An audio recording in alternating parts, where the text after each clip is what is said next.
mga boss, good morning po sa ating lahat, no.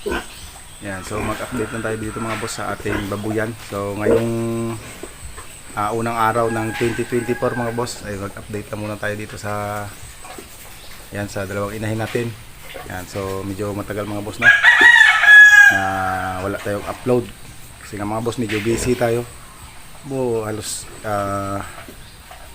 months din mga boss, no, wala tayong upload dito sa ating channel. So pagpasensyahan nyo na muna mga boss at medyo busy tayo ngayon. At ngayon lang ulit tayo nakapag-video dito sa ating babuyan. So itong mga boss ay dalawang inahin na lang yung natira natin dito. Yan.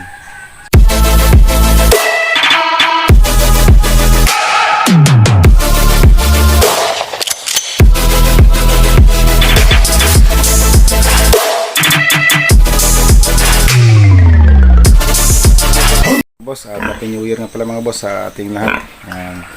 Sa lahat ng mga subscribers natin dyan at mga Happy New Year sa inyo mga boss. So yung mga boss, yung update natin yan, kung natandaan nyo mga boss, ito si Mama Pig sa bana natin yan. So update ko kayo sa kanya mga boss. So siya mga boss ay nagbuntis dati, kung nakabang kayo sa aking mga posts dati. So ito yung may anak natin mga boss na 11 piglets, no, at na-dispose natin. So pagkatapos ng mga boss ay nabuntis din siya, pero nakunan siya mga boss. Nakunan siya dalawang beses mga boss. Kaya medyo natagalan tayo sa ating upload kasi nga ay hindi ito nagbuntis mga boss kasi nakunan siya. Mga 1.5 months siguro mga boss, ay maraming lumabas din sa kanyang ari. So ngayon ito mga boss ay nagbubuntis na uli siya, no? So nabubuntis na uli siya sa nasa na mga boss, nasa magpo 42 days na. Magpo 42 days na siya ngayon mga boss, na January 5. Yan, so ito mga boss, yan, January 5 mga boss, 42 days, January 5, 2024. So yan mga boss, may listahan tayo para hindi natin makakalimutan, no? Yan, so sana lang mga boss ay maganda yung pagbuntis niya ngayon, no? Kasi maganda naman yung itsura niya. Yan. So nasa 42 days, magpo 42 days siya mga boss ngayon, January 5 na buntis. So sa ika-21 days niya mga boss, din ako nag-video siya, pero okay naman siya mga boss. Tinignan ko naman, okay naman siya. So ito mga boss, natin isang inahin din. Yan, so ito yung nanganak mga boss. So ito yung nanganak ng December 16. Yan, so yung kasamaang palad lang mga boss ay yung mga anak niya ay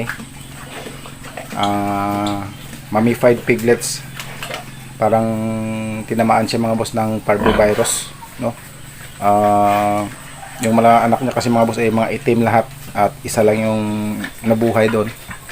Isa lang yung nabuhay niya mga boss. So yung due date kasi nito mga boss ay nung December December 11. December 11 yung due date nito mga boss. Yung problema mga boss, nanganak na siya December 16 na yata. So nasa 119 days na siya nung nanganak. At yun nga mga boss ay ginamitan natin ng Lutalize, no, tsaka Pitoxal. At saka hindi niya pa rin kaya ilabas mga boss, hindi pa rin siya lumabas at hindi na tayo nakapaghintay. Actually mga boss, ilalabas na naman yan kung hintayin lang natin, pero hindi na ako nakapaghintay mga boss kasi baka humina pa yung ating inahin. So yung ginawa ko mga boss ay dinukot ko na lang mga boss yung mga biik niya sa loob. So yun mga boss, at thankful pa rin tayo kasi sa ngayon mga boss ay okay naman siya. So wala na rin siyang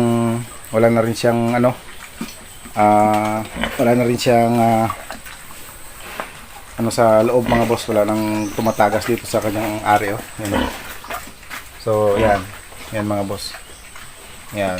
So ayan, ang linis ng mga boss ng kanyang ari. So ginamitan ko rin ito ng antibiotic kasi mga boss, pagkatapos manganak. At maliban sa ating injectable na antibiotic mga boss, ay nagbigay rin ako sa kanya ng soluble, no, na yung yung Parabi at Amoxil B at saka electrolytes. Yan, so pinaghalo natin yan sa isang araw sa 1 sachet. So, sa 7 araw din yung pagbigay natin.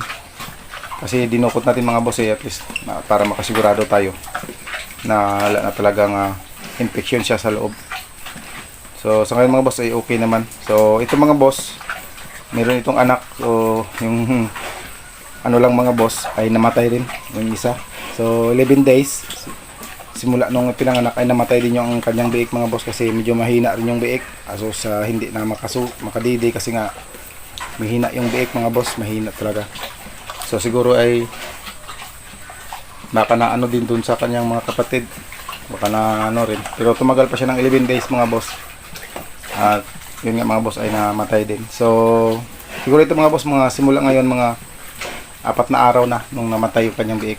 Ayan. So ngayon mga boss ay nung isang araw pagkamatay ng kanyang biik mga boss ay kinabukasan mga boss ay pinaliguan ko na lang siya, tapos pinurga ko na to, and then kahapon mga boss ay nag-inject na ako sa kanya ng vitamin EDE.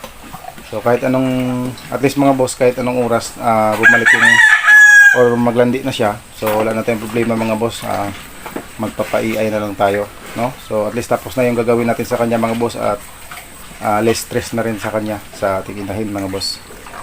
Yan. So medyo matagal kasi tayo mga walang update mga boss, kaya magpasensyahan na muna mga boss. So yan mga boss, yung comments yan yan. So kahapon ko lang yan na tinurok mga boss kasi.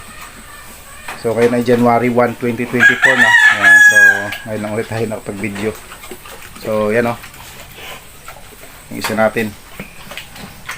Yan. So ito yung magaganda talaga yung nito mga boss, yung bake niya. Yung bake niya nito mga boss kasi dito lang naman yung bumili. O thankful tayo mga boss sa kanyang bake kasi sa 11 na bake niya dati, na anak niya dati na bininta natin ay walang bumaba mga boss sa 100 kilos, no? So walang bumaba sa 100 kilos yung mabik niya. So lalaki talaga ng mabik na yung mga boss, nung lumabas pa lang ang hahaba, kaya di posible na ganun sila kalaki ulit pag binta, no? Yun nga lang mga boss ay yung iba yung nag-alaga kasi wala tayong kapital kasi noon, bininta na lang natin. Okay. So dito mga boss, may alaga din ako dito dating 3. Yan, Diyos dito. At saka dito sana yung isa natin na ang gagawing inahin. So kaso lang mga boss ay binenta ko na rin. Binenta ko na lang yung at hindi ko na lang tinuloy na ginawang inahin kasi medyo kapos tayo sa budget at magpapasko, kaya ayun mga boss, nagamit natin yung pera, no? So wala problema yun mga boss. So ang plano ko na naman sa susunod mga boss ay dito na naman tayo kukuha dyan sa ating puti na inahin na yan. Tayo kukuha ng panginahin. Ayan. Pag matuloy. So, depende kasi mga boss yan. Habang lumalaki kasi mga boss yung ginagawa natin panginahin. So ano din na yan. Parang binabasa rin natin yung yung paglaki niya, no? Siyempre para sure, para talaga kung magawa talaga natin silang inahin. Para kung pwede ba talaga silang gawing inahin habang lumalaki, ay nakikita agad natin yan. Okay. Ayan, boss. So ayun, nakakain na sila yun mga boss. So mamaya papaliguan ko na rin yan sila kasi mainit yung panahon natin ngayon mga boss. So maganda yung panahon natin ngayon sa unang araw ng year 2024, no? So January 2024. So magandang sinyalis yan mga boss sa ating lahat, no? Sa panahon na binigay niya sa ating unang araw ng 2024. Yan.